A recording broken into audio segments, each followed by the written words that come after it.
Good morning and a warm welcome to one and all virtually present here for the one-day webinar on reducing emission through increasing green cover and carbon sink in Tamil Nadu, a way forward, organized by Center for Climate Change and Disaster Management, Anna University, Chennai, jointly with Slate Planning Commission, Government of Tamil Nadu. பருவநிலை மாற்றம் எவ்விடங்களிலுமே அவ்வனத்தையும் மாற்ற மரங்களை வளர்ப்போம், மாசினை குறைப்போம் எல்லா இடங்களிலுமே. வாருங்கள் அவ்வழிகளை கேட்போம். Let us start the one-day webinar on reducing emission through increasing green cover and carbon sink in Tamil Nadu, a way forward, with inaugural session. Now, I would like to invite our director, Dr. Korean Joseph, Center for Climate Change and Disaster Management, Anna University, Chennai, to deliver the welcome address. Over to you, sir. Thank you, Dr. Respected Vice-Chancellor, Professor Dr. R. Velraj, Thiru, Udhayan, I.F.S, Chairman, Tamil Nadu Pollution Board, and also the President for this inaugural session, Dr. Jayanthi, Murali, I.F.S, Special Secretary to Govt, Department of Environment and Climate Change, Government of Tamil Nadu, who is delivering the special address in this inaugural session. Dr. A. Ramachandran, Founder Director of Center for Climate Change and Disaster Management. Tirumati Sudha, I.F.S, Head of the Division Land Use. Dr. S. Kanmani, Professor Director, Center for Environmental Studies. Dr. K. Palanivelu, Former Director of the Center for Climate Change and Disaster Management. Thiru Anirudh Mishra, I.F.S, Additional Principal Chief Conservator of Forest, who will be addressing us on the status of forests and green cover in Tamil Nadu. Professor S. Jayakumar from the Department of Ecology and Environmental Sciences, Pondicherry University.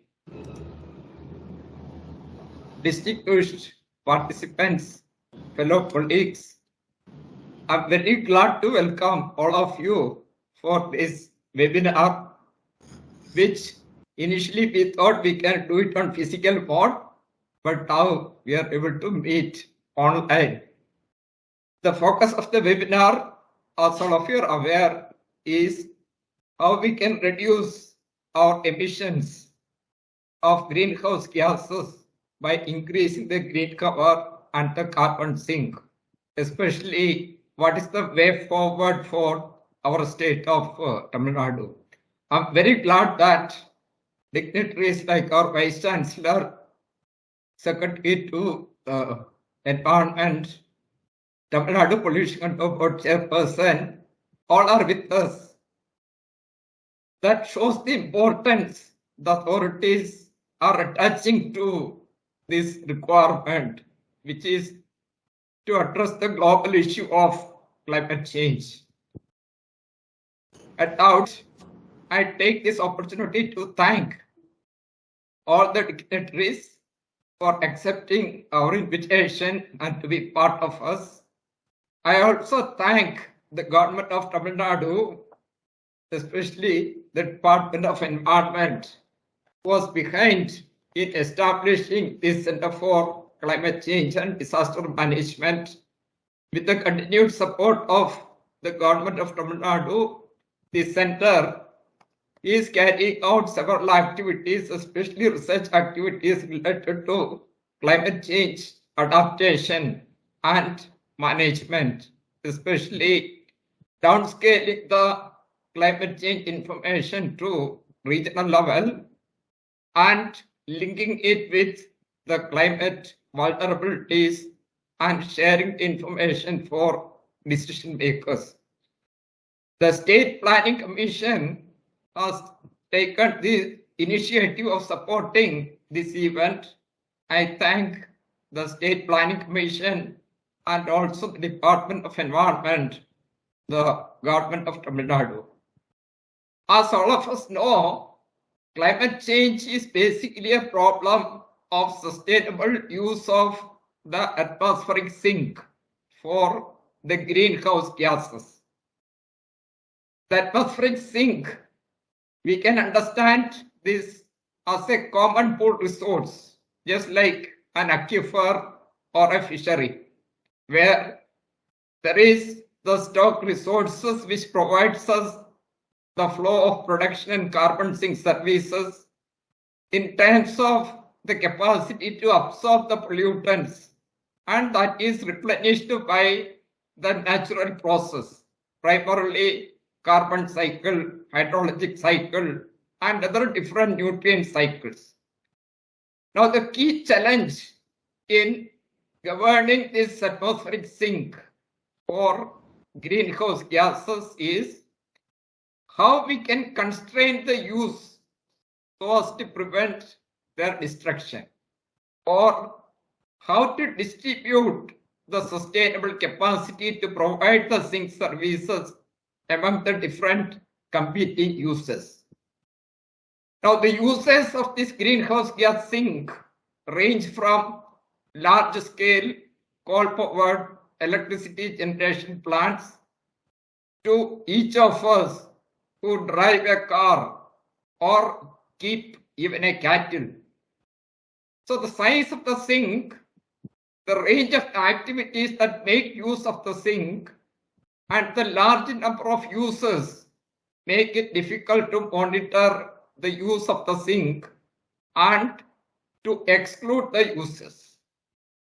So the users also have the incentive to use the sink services before others make them unavailable. And it is difficult for us to prevent them from doing also. So when everybody is acting in their own self-interest, rather than exercising restraint to conserve this global greenhouse gas sink, the tragedy of the commons is the destiny. That is what we are facing currently in terms of the global warming and the associated consequences. Now, to add to this complexity, the heterogeneous nature of the global community make it difficult to agree on how to govern the use of this atmospheric sink. Most developed countries, if you take, they have very complex economies which offer them many sources of income and are also more resilient during the periods of the stress. They also have invested in energy-intensive lifestyles, technologies, and infrastructure which make greenhouse gas reduction time-consuming and expensive. But at the same time, they have the capability to avoid the adverse consequences of climate change as well as to recover from them better than the developing economies. The developing economies basically depend on primary production, and we are exposed to substantial risk from climate impact. We are particularly, especially the least developed countries, have contributed little to the climate change because of our limited energy use per capita. But in terms of the number of population multiplied by the per capita, our contributions are also significant. We are highly vulnerable to this adverse climate change impact, and the developing countries many times form a large and the heterogeneous negotiation bloc where our group members range from oil producing countries to small island states, and which becomes some difficulty in terms of global level negotiations. Now, globally, we have agreed to take collective actions to keep the global warming below safe level, that is 2 degrees centigrade at the maximum, ideally 1.5 degrees centigrade. So this means that we need to have socio-economic transformation which can bring an environmentally sustainable lifestyles. See, if you look at the different solutions, nature-based solutions could deliver at least 30% of the emission reduction in terms of mitigation that are needed to address the climate change and keep within our target. Recently, in 2019, the UN General Assembly also adopted a resolution to enter a decade on ecosystem restoration, which has got targets that are related to reversing the loss of forest cover worldwide and also enhancing the carbon sink. Though it looks very simple to plant trees and enhance carbon sink, there is also a lot of complexities associated with it. So I hope this webinar will help all of us in discussing some of the relevant issues and bring out more clarity with reference to our action forward. I once again take this opportunity to welcome all of you to this webinar. Thank all of you for being part of this event and seek your active participation. I also thank our organizing team, especially the support that is provided by our Ramanujan Computer Center of Anna University, Dr. Merlin Sheila, Assistant Professor from Center for Environmental Studies, Dr. Sri Shalini, Dr. Divya, Mr. Ibrahim, Ms. Pavitra, Ms. Geela, and all others who is doing the needful to organize this event in the online platform. Thank you all. Thank you so much, sir, for providing a panoramic view of the present situation and in the background of which the webinar is actually being conducted. Thank you so much, sir. Now I take delight in requesting our Emeritus Professor, Dr. A. Ramachandran, sir, I.F.S., our founder for the Center for Climate Change and Disaster Management Center, Anna University, to give a brief about this webinar, sir. Thank you, sir. Honorable Vice-Chancellor, sir, Professor Kurian, Dr. Udhayan, Chairman, Pollution Control Board, Dr. Jayanthi Murali, Special Secretary, Government of Tamil Nadu, Ms. Sudha, Planning Commission, and Dr. Rajeshwari from the Environmental Department, Professor Kanmani, and Dr. Anurag Mishra, the two eminent and two scientists are there on carbon management, one Dr. Udhayan and Anurag Mishra.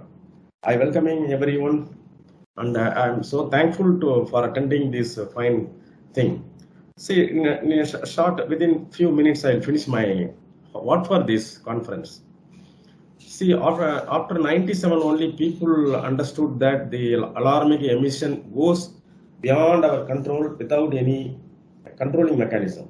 So all countries, they formed a protocol initially, and the protocol became famous after 97 Kyoto Protocol. In Kyoto Protocol 97 only, they understood that carbon capture and carbon storage and carbon sequestrations are gaining much importance. Of course, in our country, carbon capture is a costly affair. You have to catch the carbon dioxide and put it in the offshore well, in an abandoned well, and they can inject it at a higher pressure to the bottom of the sea or bottom of the ocean. That was carbon capture. Carbon storage is only way is to naturally to plant more trees. Trees sequester more carbon dioxide from the atmosphere and they lock it within the system, and eventually they die and go as a soil carbon. This is the simplest way of explaining the thing. Now this was understood, and this Paris Agreement 2015, this climate change agreement was as a benchmark to involve everybody on the same line. 198 countries joined together and signed the agreement. And we promised, Government of India was very actively involved in it, and we, Government of India, we promised that we will reduce 33% of our fossil-based emission, whatever today, by end of 2030 to 2005 level. 2005 level is 380 ppm of carbon dioxide in the atmosphere. Now we are in 420. So at least this reduction of 40 ppm in the atmosphere will very nicely bring down the temperature less than 1.5. That is the aim of the international community. So the reducing and keeping below, just below or 1.5 or maximum 1.5 is optimum to protect our entire ecosystem, either a terrestrial ecosystem or an oceanic ecosystem, even in the atmospheric chemical changes. So people understand that let us go less than 1.5%. For that, every country, they willingly offered their determined contribution. That is called national determined contribution. India has provided internationally our determined contribution. The major topics are two. One is the energy efficiency and the reduction of carbon emission through energy system. Our Professor Vice-Chancellor is a very outstanding personality on the energy side. That's why in this center we didn't touch the energy point. But energy. Yeah. Second, the energy after energy reduction or emission reduction, the second option is the enhancing carbon sink. Carbon sink, that means we know very well that plants are taking photosynthesis. Then after the photosynthesis, that material is converted into glucose.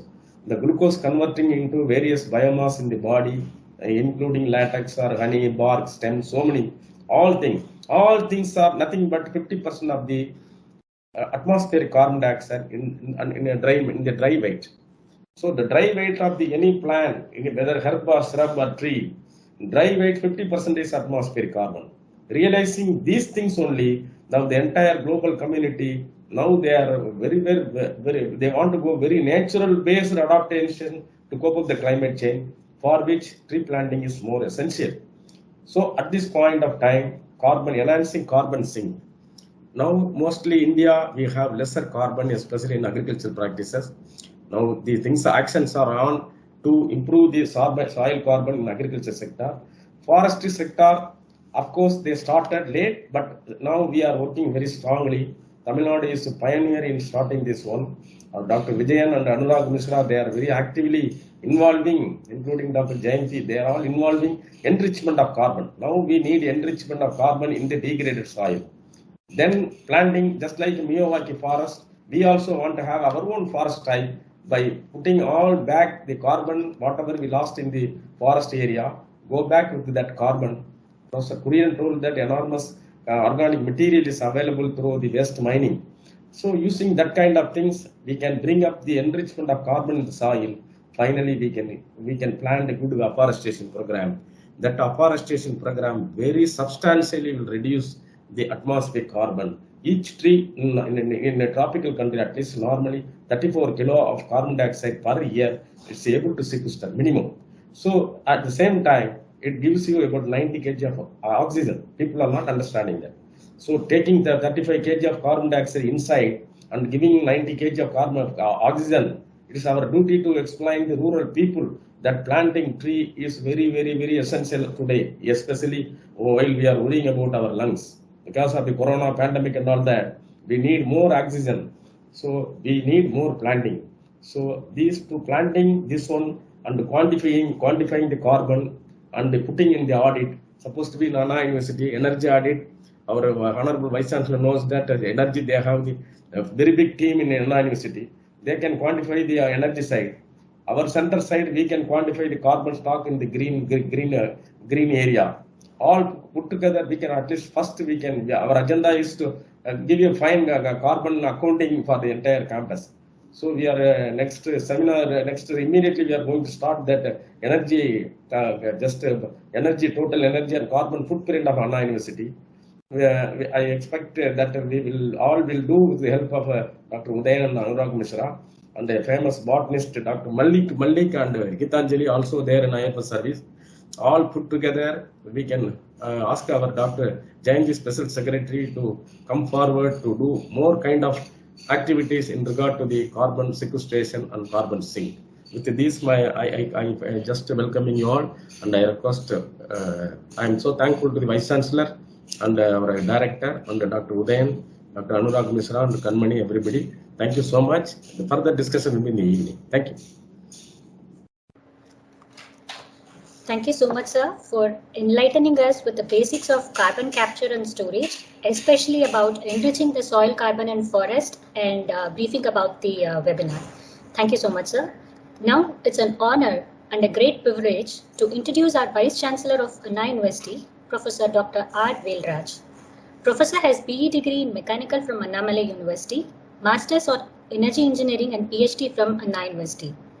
He is the Professor of Institute for Energy Studies, specialized in thermal energy storage, solar energy, desalination, energy efficient buildings, energy auditing and management, and fundamental studies of heat transfer and computational fluid dynamics. Professor has made outstanding R&D contributions. To his credit, he has about 225 research articles in international journals, completed supervision of 37 PhD scholars, and has a scientific citation of 10,933 with a H index of 54. Based on the H index and total citation, he is the first rank in Anna University till today. He is a Board of Governors of National Design and Research Forum Bangalore, recipient of Bharat Jyoti Award towards his scientific contributions in the year 2017 by India International Friendship Society. Professor has implemented several green initiatives inside Anna University campus. Now, I take this opportunity to request our Honorable Vice-Chancellor to deliver the inaugural address. Over to you, sir. Good morning to one and all. Respected Professor Dr. Ramachandran, our Founder, Director and Emeritus Professor, Center for Climate Change and Disaster Management, Thiru Udhayan, Chairman from Not Pollution Control Board, Dr. Jayanthi Murali, Special Secretary to Government, Srimati P. Rajeshwari, Director, Department of Environment, Srimati Sudha, Head of Division, State Planning Commission, Government of Tamil Nadu, Dr. Korean Joseph, Director, Center for Climate Change, Dr. Kanmani. It's a privilege to give this inaugural address on this webinar on reducing emission, increasing clean power and carbon sink in Tamil Nadu. It's a very good initiative. This initiative at the right time. In fact, my specialization is on energy, but my focus is towards environment, because energy and the environment are opposite in nature. For human beings' comfort, we need energy, but it is possible at the cost of making disorder to the environment. This environmental degradation only now making a lot of climate change, global warming, all these disaster, pandemic, all these are the effects of this environmental degradation. So what we need to do, and as Professor Ramachandran pointed out, there are a lot of protocols, and all countries together now we are working towards this reduction of carbon emission in the atmosphere. First, I would like to tell what is the reason for this sudden climate change in the last 50 years. It has been happening over the period of 200 years. At the time of evolution of the Earth, one should understand the carbon dioxide level in the atmosphere was only 65 ppm. After several millions of years, just before the industrialization started, in the year 1800, it reached from 65 to 165 ppm. In the last 200 years, because of large industrialization, this level has increased to 365 ppm in the year 2000. The last 2 decades, 20 years, because of large economic growth, fast developing countries like China, India, Brazil, where the population is also very high, their lifestyle is increased in a large way. The energy utilization has increased exponentially, resulting in degradation of the environment, global warming, climate change, all these effects. So now we have realized, all environmental scientists realize this is the time we all should work together to reduce the carbon footprint in the environment. There are many ways. In addition, I want to tell you this, even this corona pandemic is also one outcome of this increase in carbon dioxide. I want to tell the fact that every year there is an increase of 2.5 to 3 ppm increase in the atmosphere. The last 2 years it is happening. But every year within summer and winter, there is a difference of 10 ppm within the winter. So there is an increase of 2.5 ppm every year. There is a fluctuation of 10 ppm within a year, summer and winter. This is largely because during the winter time, all the trees in the northern hemisphere, because most of the population is there in the northern hemisphere, the trees in the northern hemisphere will lose its leaves. So this photosynthesis rate will decrease, and that decreases the level of CO2 level, ppm level. 10 ppm decrease, not decrease, increase. 10 ppm will increase. Though there is an increase of 2.5 ppm with respect to every year. So to avoid the increase of carbon dioxide level in the ppm, we understood the plants are the major reason. The deforestation happened in the last several years. That was the major reason. In addition, that is burning the fuel, the fossil fuels were depleted in the last some years aggressively. That also led to increase in carbon dioxide. Okay, being a mechanical engineer, any energy conversion, whether it is automobile or it is power plant, we can convert only 35 to 45% of the energy available in the fuel to useful energy. The remaining 60% of the fuel which we use will be,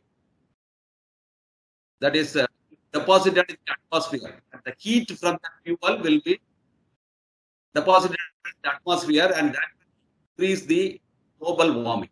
That is the major reason for the global warming in the last 75 to 100 years, because of large usage of fossil fuel available in addition to deforestation, which prevents this photosynthesis, that is photosynthesis happening on. So now we understood, all the countries we understood, our government also. So in 2008, our country established, that is envisaged this National Plan on Climate Change. Under this, 8 missions were envisaged.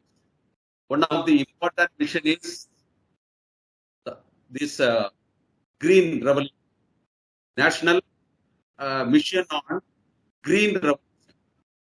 In addition, solar mission, there is enhanced energy efficiency, Himalayan preservation. All those things are there. Major focus is on agricultural and green revolution. So this was established. This mission was established in the year 2014. After this follow-up of National Action on Climate Change, so a lot of initiatives were made in the recent. Tamil Nadu also under this importance, and very recently, Tamil Nadu has announced that is 260 crores of saplings will be planted in 10 years. The target is before 2030-31, this plantation should. So it's a very good move. Nothing is possible without green plantation, because directly all these happenings, what the scientists understood, direct usage of sun for all our requirements.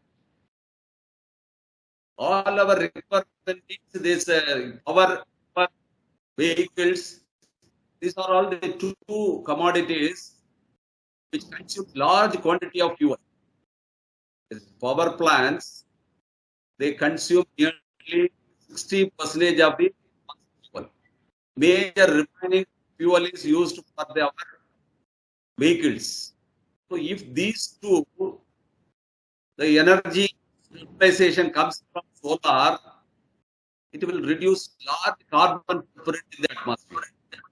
So the whole country, the whole world, all the countries in the world now targeting towards solar utilization for all their energy requirement, and also we are moving towards the electric vehicles. The objective is to use solar energy for vehicles also, for our mobility also. Then this is the way we can reduce the carbon footprint in a large scale. So there are three things I would like to tell. One is energy efficiency in all our systems. That will also reduce the emission, because for all our activity we need energy. That device which we use for energy consumption or our any requirement, if it is efficient, the environmental degradation will be less. Then the utilization should also come from renewable energy, either solar or other renewables. The third thing, the very best possibility, only our focus of the seminar, planting trees. So nothing is better than this planting tree for carbon sequestration, I feel. So this move, this seminar should come with a very good, that is final decision how to target our Tamil Nadu's mission, how to achieve this our Tamil Nadu's mission of planting this 260 crore saplings in a proper way, and which will also give good opportunity for our farmers.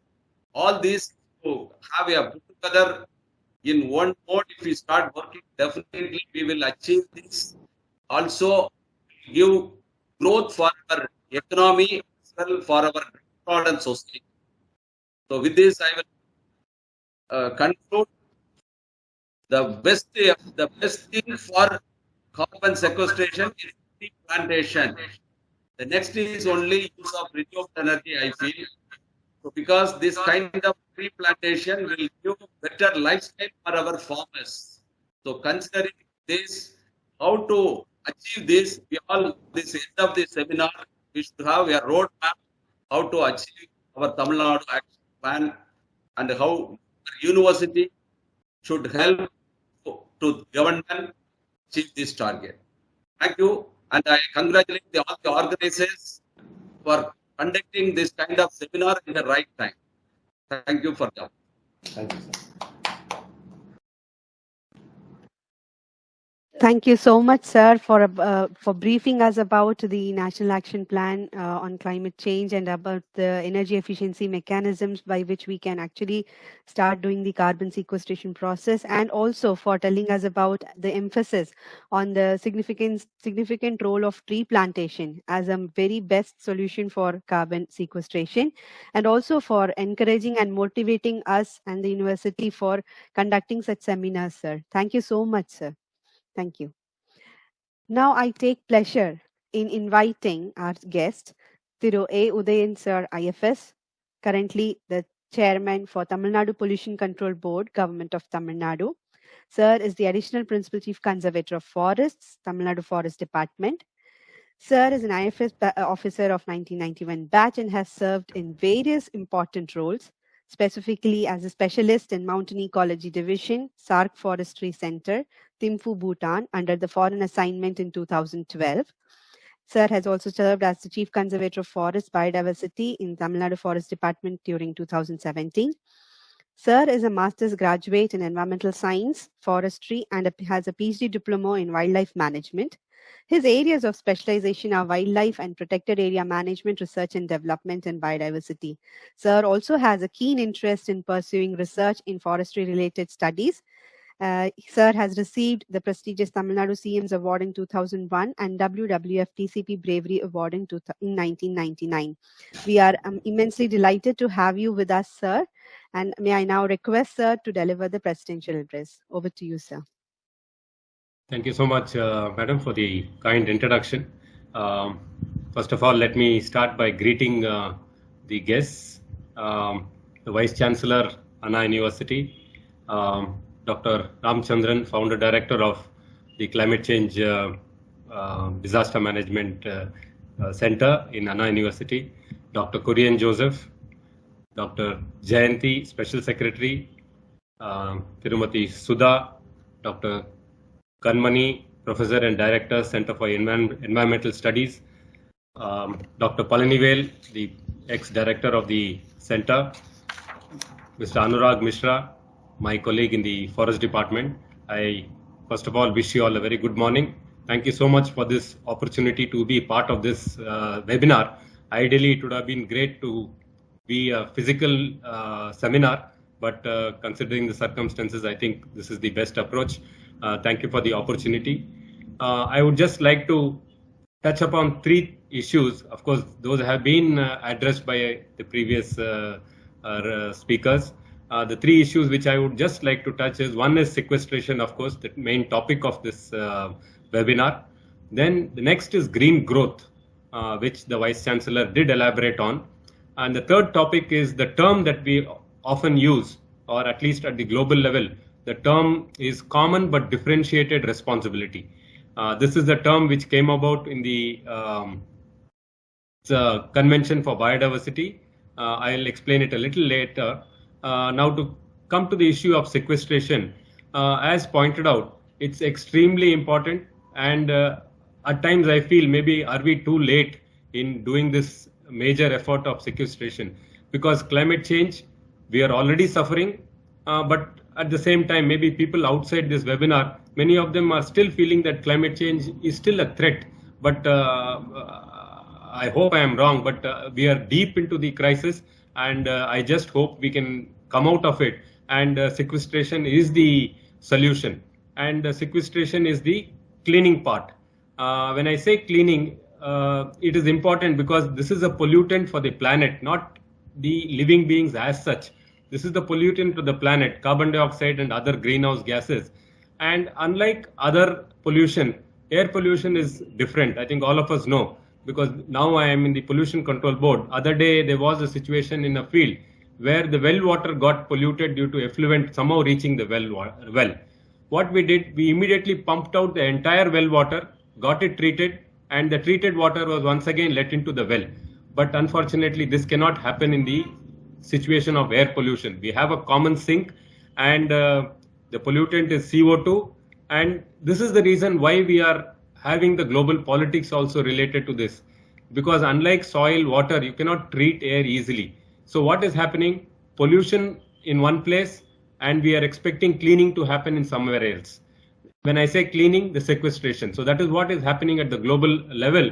People still want to continue burning fossil fuels, increase pollution of greenhouse gases, but they want certain other countries to clean it up. So this is the problem with air pollution and the problem with climate change. And as already pointed out by everybody, the sequestration and through trapping of carbon dioxide by plants is the most economical way, the most practical way as of now to go about doing it. But at the same time, as Dr. Ramchandran would point out, this is also a very, very technical subject. You can't just grow trees anywhere and everywhere. We have to be very careful how we grow trees, where we grow trees. Just as we would not like maybe a desert to be converted into a rainforest to be converted into a desert, at the same time, it's not proper for a desert to be occupied by a evergreen forest, because every area has its own biodiversity. And maybe in the to tackle climate change in the future, we may actually have to resort to this biodiversity resource, which is there in all parts of this globe. And we need to be careful with this sequestration thing. And it is not only forest. The other land use where there is a huge potential to do it is agriculture, as already pointed out. And the other issue which many of us do not maybe are not aware, of course not in this webinar room, but many outsiders, is that the soil carbon is also extremely important in terms of the volume it can hold. If you see, there is more carbon in the soil rather than in the plants and trees which are growing outside. So we need to enhance this carbon in the soil, especially in the topsoil. A lot of this carbon has been lost, and one of the ways by which we can say whether soil is good enough or impoverished is look at, as Dr. Ramchandran's paper has pointed out, the microbial load, the quantity of microbes as well as the diversity of microbes in a soil.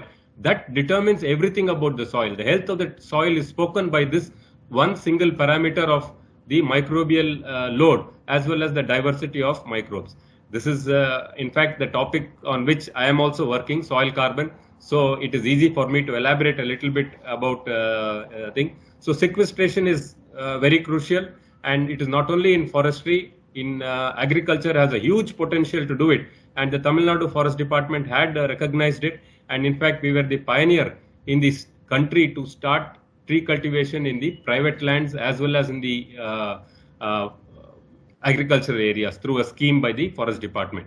So we have made progress. We need to multiply the efforts in order to sequester carbon and reduce the pollution load as far as the greenhouse gas is concerned.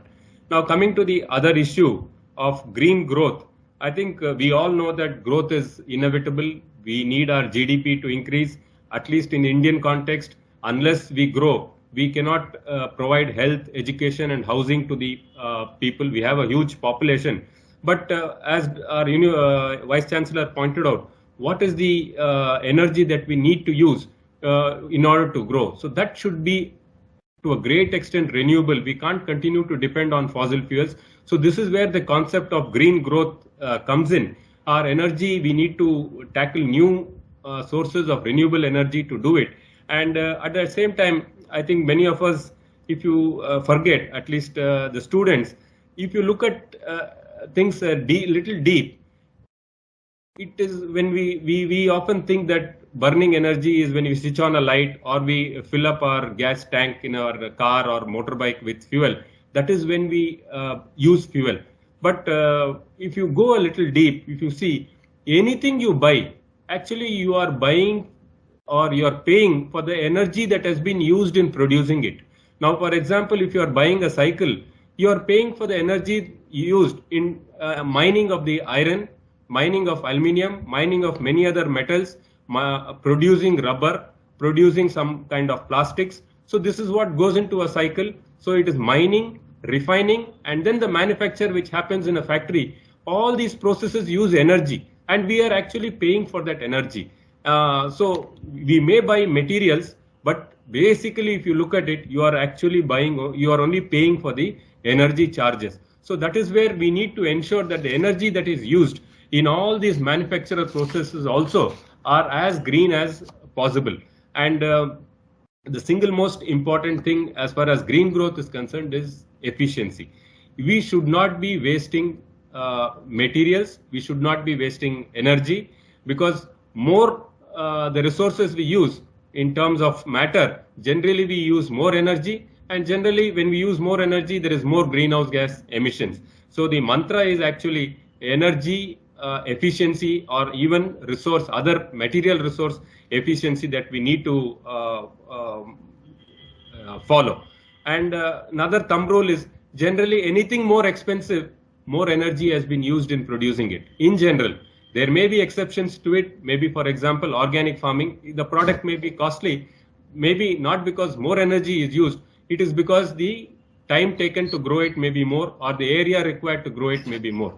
So there could be exceptions, but in general, anything more expensive, there is more energy that is used in producing it and maybe or bringing it. For example, if you see, apples are generally costly than guavas. So the energy that has been used in bringing it from a place where it is produced to Chennai, you are paying for that. Whereas if we buy guavas, we may not be paying that much energy, that much charge for the energy used in bringing it. I think we should all recognize it. This is where the concept of green growth is.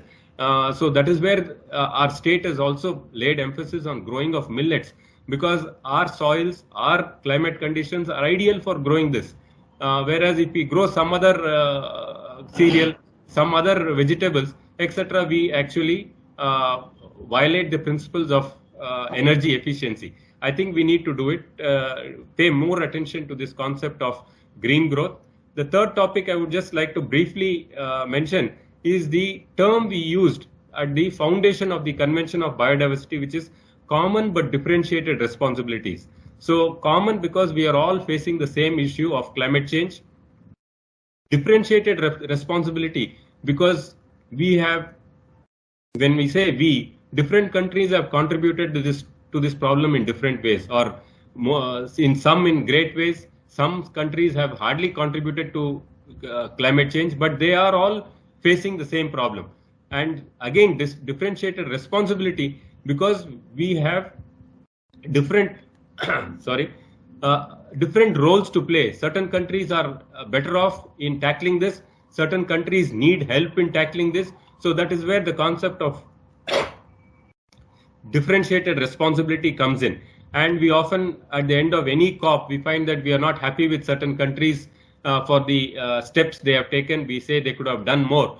But at the same time, we should look at ourselves and see to what extent are we doing. So, for example, if you look at within India, there is so much disparity. Within a state, there is disparity. Within a society, I think the people like us, certain industries which are well off, certain maybe local bodies, certain governments, we all need to contribute it, because if you see, the energy is used by a lot of energy is used by a small section of the people, whereas a large section hardly use any material resources or energy, but they face the brunt of it. And we should set examples of being more energy efficient, being more innovative, so that we kind of be role models for the other urban counterparts that we have here, as well as the rural people, and ensure that the concept of common but differentiated responsibilities is not only at the country level, but at all levels, to ensure that the people the poor who are actually facing the brunt, they are in a way helped, they are protected, and we help them to come out of this great challenge of climate change that thing. So I would just like to conclude by saying that this sequestration concept, as Dr. Ramchandran mentioned, is at the moment the only way to tackle this problem of climate change, and we need to put all our resources into it to ensure that sequestration goes on a massive scale and we are able to reduce the CO2 load in the atmosphere. I once again wish the webinar great success. I also thank the organizers for giving me this opportunity of sharing a few thoughts. It was difficult because all of you are all stalwarts in this field. There is nothing new that I can say. It is only repeating what is already known to all of you. But if there were some students who are new to this concept, I hope they did get a few points. So thank you once again for this opportunity. I wish webinar success. Thank you. Thank you. Thank you. Thank you for highlighting us about the concepts and the key actions required in the carbon dioxide sequestration, green growth, and common but differentiated responsibility concepts, sir. And also elaborating us with the environmental pollution problems and its solution with real scale example, which will be very helpful for the students to understand the real situation. And especially we want to thank for the very important, remarkable quote you highlighted us about the how we grow trees and where we grow trees. Like Maram Valarpom, Yengu Valarpom, Yedai Valarpom. So that will help students and the researchers to think more about it, and in depth they can work on it. Thank you so much for your inspiring speech, sir. Now, I'm delighted to introduce our keynote speaker, Dr. Jayanthi Murali, I.F.S, Special Secretary to Government, Environment and Climate Change, Department of Environment, Climate Change and Forest, Government of Tamil Nadu. She is Additional Principal Chief Conservator of Forest, Tamil Nadu Forest Department.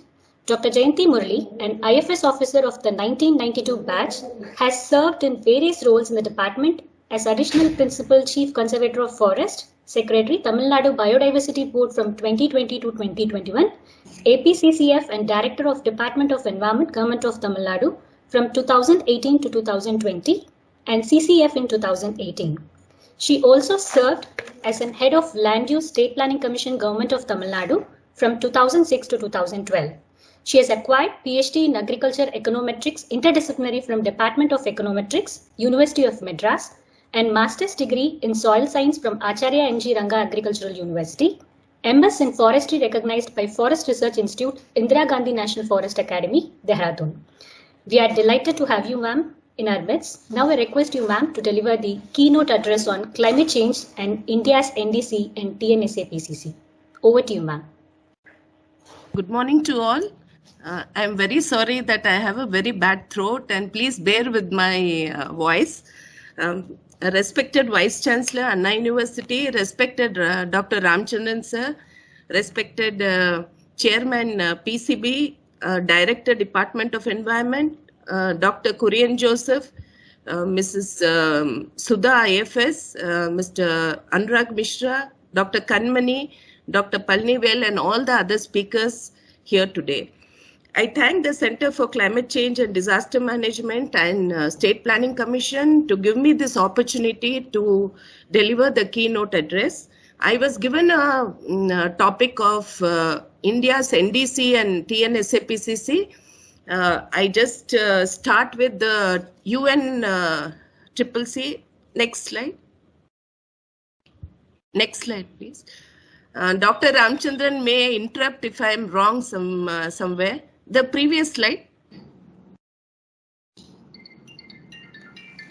United Nations Framework for Convention on Climate Change was signed by 154 states in the Earth Summit, which was held in Rio de Janeiro in 1992. The Secretariat is at Bonn. Next slide, please. I just wanted to tell you about IPCC. It is an intergovernmental body of UN. It was established in 1988 by WMO and UNEP, headquarters at Geneva. Basically, they don't conduct the original research nor monitor climate change, but they also take up relevant data, and they see that they take up the periodic systemic review of all the relevant published literatures. The 6th assessment cycle for IPCC is to be completed in 2022. Next slide, please. NDCs, and I just wanted to mention about how this NDCs came into form. In 19th COP in Warsaw, all countries required to prepare their INDCs. INDCs are the countries had to prepare their NDCs and present them in COP21 in Paris. In 20th COP in Lima, they wanted a further clarity on the form of INDCs. As Dr. Ramchandran mentioned earlier, the 21st COP in Paris 2015 created a mechanism for intended NDCs. This came into force in 14th November 2016, and the countries had given the freedom and flexibility to ensure that the nationally appropriate climate change mitigation activity, mitigation and adaptation plans, they were flexible enough. They had their freedom to ensure what are the appropriate mitigation and adaptation plans. And then the INDCs became the NDCs as the countries ratified the Paris Agreement. Next. In the 22nd COP in Marrakesh, the focus was on NDCs and how are they going to be implemented. The salient features of India's NDCs are, as it was discussed earlier, healthy and sustainable way of living, climate friendly and a cleaner path to reduce emissions, which was already mentioned by Dr. Ramchandran. About 40% of cumulative electric power installed capacity from non-fossil fuel based energy resources to create an additional carbon sink. which was also mentioned, to adapt better to climate change by enhancing investment sectors, vulnerability to climate change. They are the agriculture, water resources, Himalayan region, coast, health, and disaster management. To mobilize the domestic and additional new funds, how to mobilize the new funds from an international arena to implement the mitigation and the adaptation actions, and to build capacities and create domestic framework and international architecture for generally having the joint collaboration R&Ds. How are the NDCs different from the other countries? In India, out of the 8 missions, 4 efforts are focused on adaptation efforts, that is the sustainable agriculture, increase in water use efficiency, sustaining Himalayan ecosystem, and creating sustainable habitats. So these India's NDC has a strong focus on climate change adaptation. We also know that we have the National Adaptation Fund for Climate Change, which are the Government of India, MoEFCC, gives the states to do some pilot studies to an amount of around 25 crores, where you can do any adaptation study. So this was India's NDC, a little different from other countries. Next, please. National Action Plan for Climate Change. This was in 2008. As you know, there are 8 missions. We have the solar mission. We have the enhanced National Mission for Enhanced Energy Efficiency, National Mission for Sustainable Habitat, Water Mission. We have a mission for Himalayan Ecosystem, the Green India Mission, Sustainable Agriculture, and the Strategic Knowledge on Climate Change. Next, please. The Tamil Nadu State Action Plan for Climate Change. This was from the year 2015 to 2020. This was endorsed by our Ministry for Environment, Climate Change, GOI, in March 2015. We have the 7 vulnerable sectors in this document, and which was prioritized by the lot of stakeholder meetings which was taken up. I would like to emphasize more in this. We have the sustainable agriculture. We are one of the states in the country where we have submitted lot of many projects on National Adaptation Fund for Climate Change, because this fund is given by the ministry, so it is easy to access. Like from when you come to agriculture, we have taken some projects for animal husbandry, but the amount is yet to come due to the pandemic. For water resources, we have got a project on for Taudeva, for Salem and Madurai districts. And for forest and biodiversity, we have Muthupet mangroves already sanctioned under NAFCC. For coastal area management, we have we had done a first NAFCC project which was on coast in Gulf of Mannar, and for energy efficiency also some of the projects are submitted. And when it comes to sustainable habitat, we have a GCF project which is almost through for Palikarnai Marsh. Regarding the knowledge management, I would like to say that the Center for Climate Change and Disaster Management is one of its kind, and I'm very indebted to this center, because when we have written the State Action Plan for Climate Change, I remember we have taken the help of all the students in the center, and this is one of its kind, because we never find such centers in any other state, and they have contributed in correcting our drafts, especially the vulnerable chapters, the chapter on vulnerability and weather, which we have not a better knowledge on that. And it is one of the pioneers in the country, and based on which the DST also sanctioned the NMSKCC project for Tamil Nadu for the Center for Climate Change and Disaster Management. Next slide, please. I just wanted to show the composition of the steering committee, from where all the activities and projects for the climate change goes through from the state. So if we have a project in the state, it has to go through the steering committee and then for an onward submission to Government of India. Here I would like to say we have added member secretary planning commission, we have director CCDM, and we also have included NABARD in our steering committee because they are the national entity and they are the body which helps us in funding the projects. So we have included them also as one of the members here. Revision of Tamil Nadu SAPCC. As you know, in 2008, the Prime Minister's Council on Climate Change announces 8 missions.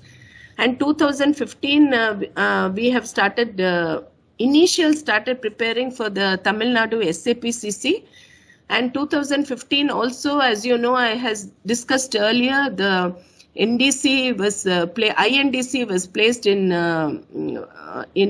the COP. And I would like to add here in Tamil Nadu, in 2017, the state action plan for climate change, which was prepared from 2015 to 20, we had revisited all the strategies in the 7 vulnerable sectors. And I would like to even say that we had got the funding from State Planning Commission for this. And I think we are the only state who have done this process. And I would also add on it that all we had lot of workshops in all the sectors, which we had conducted in the Anna universities in the different centers. We also conducted in the Center for Energy Sciences in Anna University. So, and even in the Climate Change Center for Climate Change Disaster Management. And we had revisited the chapters and we had submitted it to the State Planning Commission, where they had shared it with all the other departments.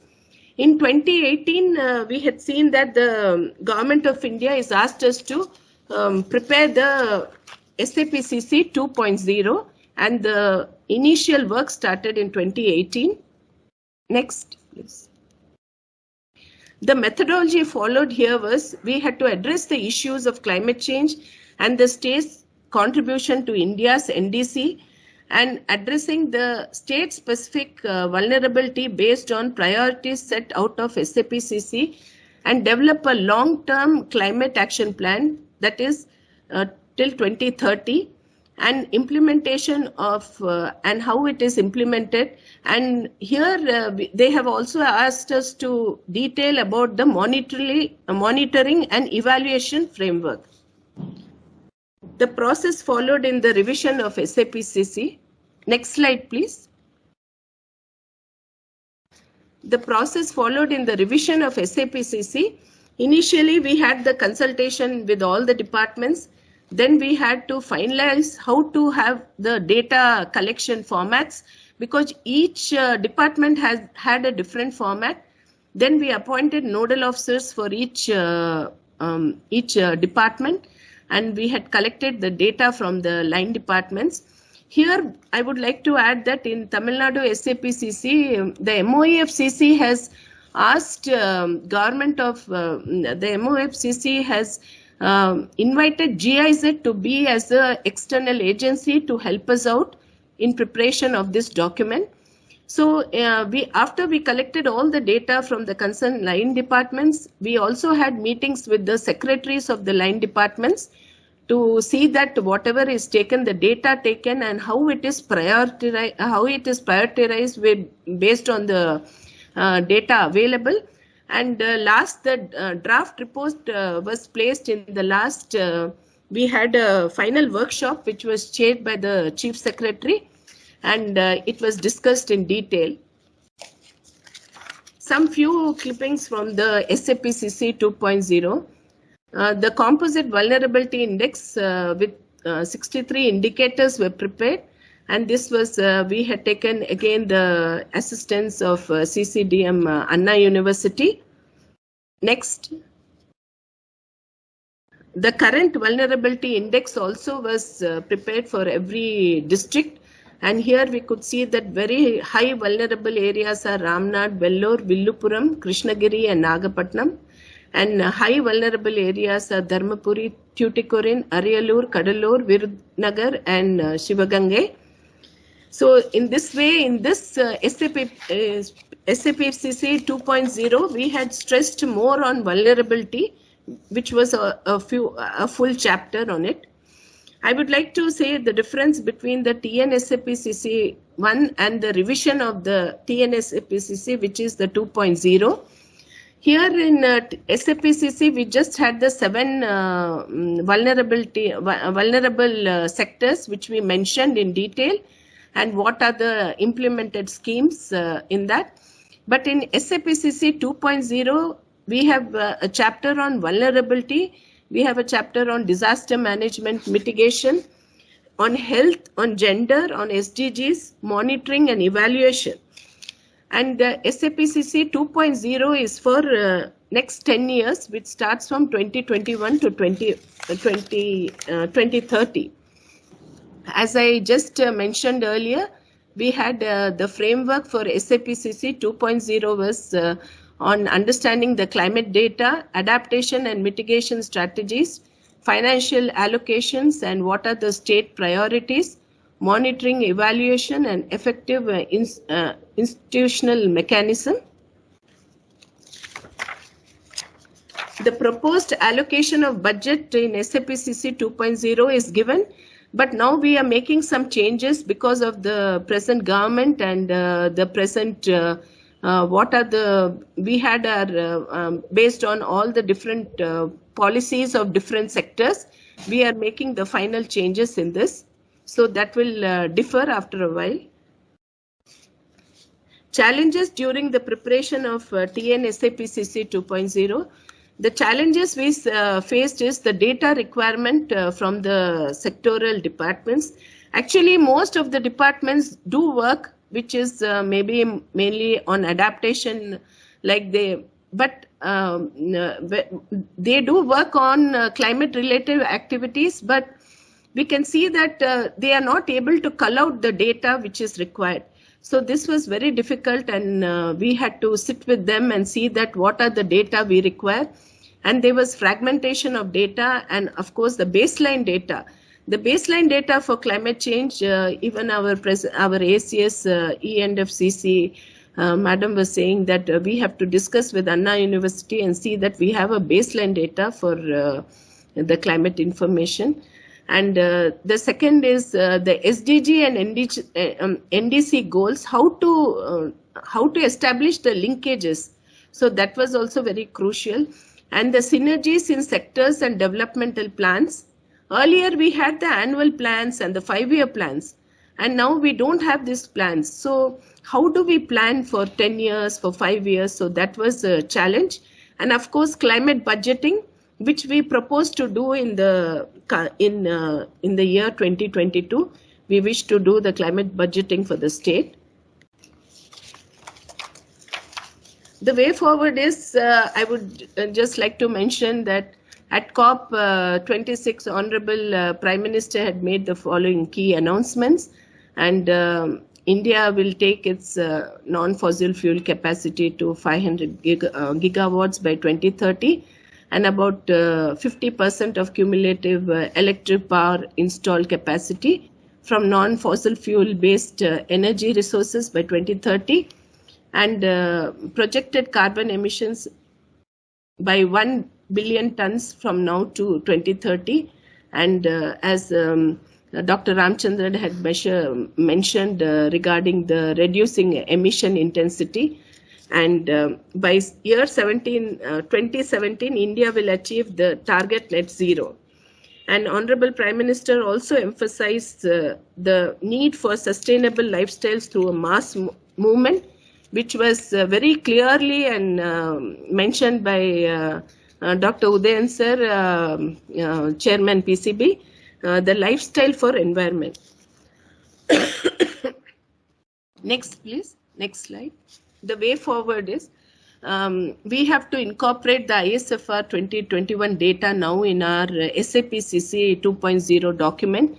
We also have to update the present important schemes and programs in the line departments, which we are doing and we are nearing completion, and all the important documents also, like mainly from the disaster management and sector, disaster management and health sector, because of the pandemic, we are concentrating more on the health sector, and especially disaster management, we are concentrating on flooding, and some aspects we wish to put it in the SAPCC 2.0 document, and then after which we are going to place it in the state level steering committee, which was mentioned earlier, for onward submission to MOFCC, Government of India.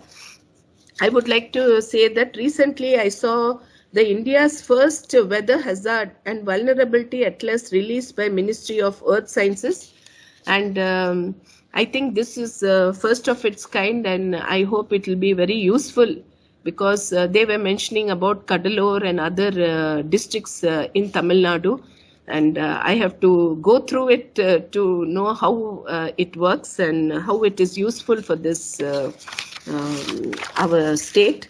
And I hope this one-day webinar will come out with all the suggestions to reduce emission, which in turn will be useful in policy making of the state.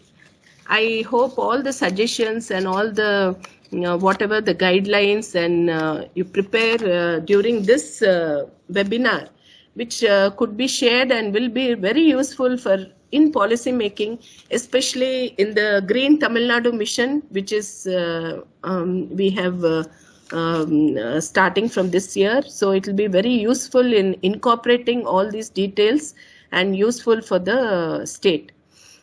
Thank you very much.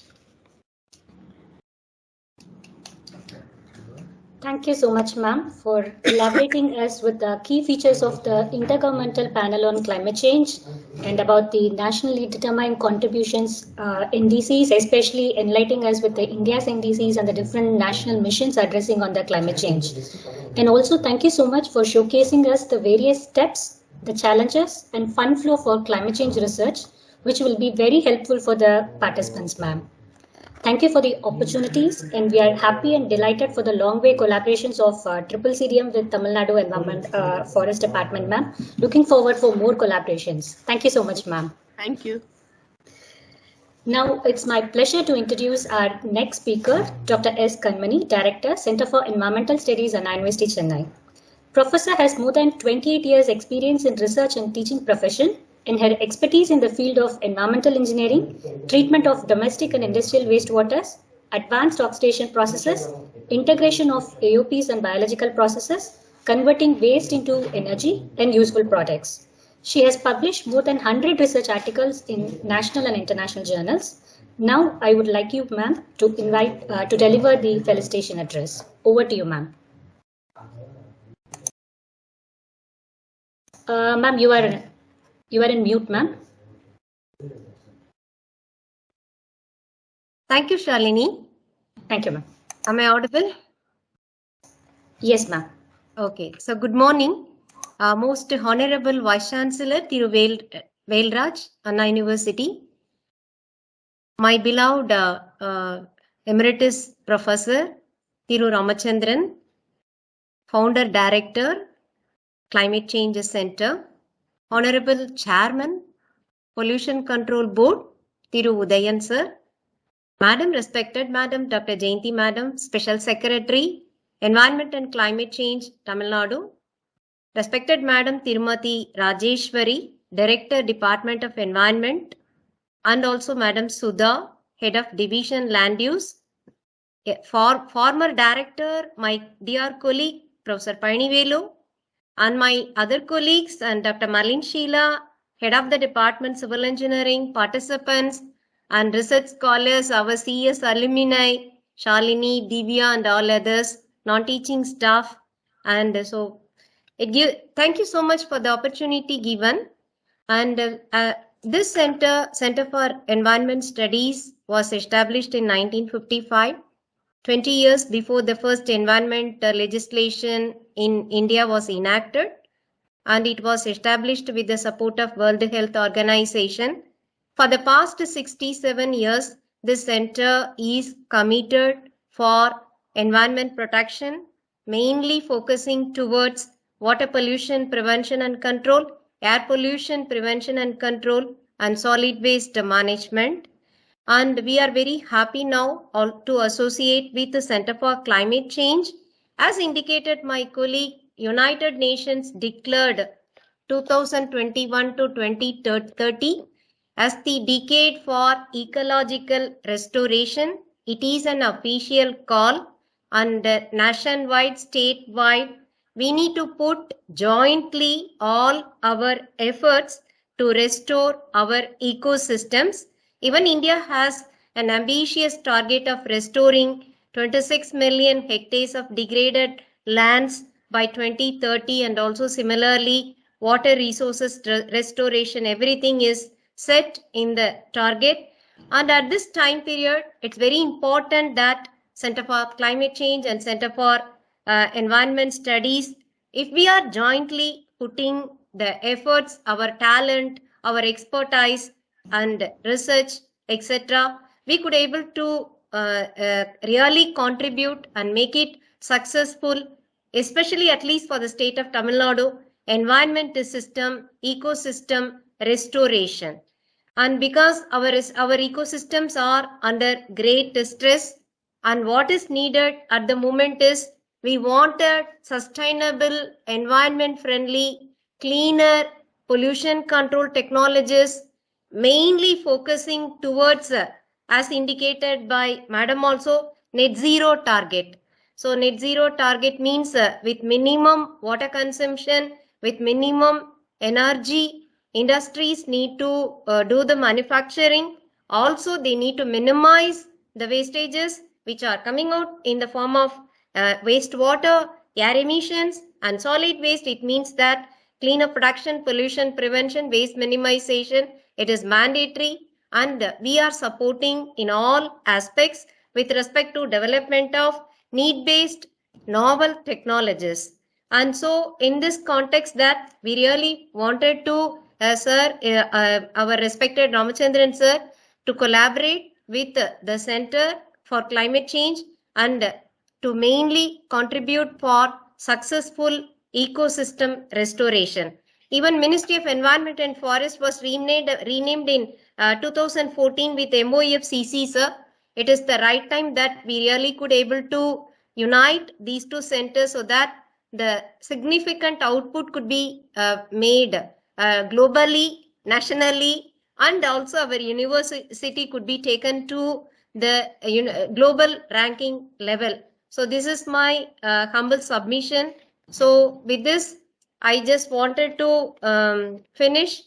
Like we are working with ecosystem analysis and protection, environment and human health, air and water quality, biological wastewater treatment, bioremediation, biosystems and environment, earth and environment science, and environment, cities and society, environment engineering systems, environment and sustainability, of course, solid waste management, hazardous waste management, industrial waste management, sustainable development and planning, water pollution, water resource engineering, water supply and wastewater treatment, ecology and biodiversity conservation, industrial waste treatment, water pollution and treatment, and air pollution control equipment. In all above aspects, our efforts could be jointly, we could able to make it, and we could able to support our state government and also at the national level, and also we could able to contribute to the global level.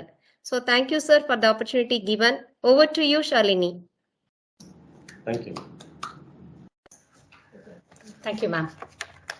Thank you so much, ma'am, for such a wonderful felicitation address. And we too also look forward for restoring the collaborative works towards achieving the noble societal service of achieving the net zero production. Thank you so much, ma'am. We are looking forward to that. Thank you. Thank you, ma'am.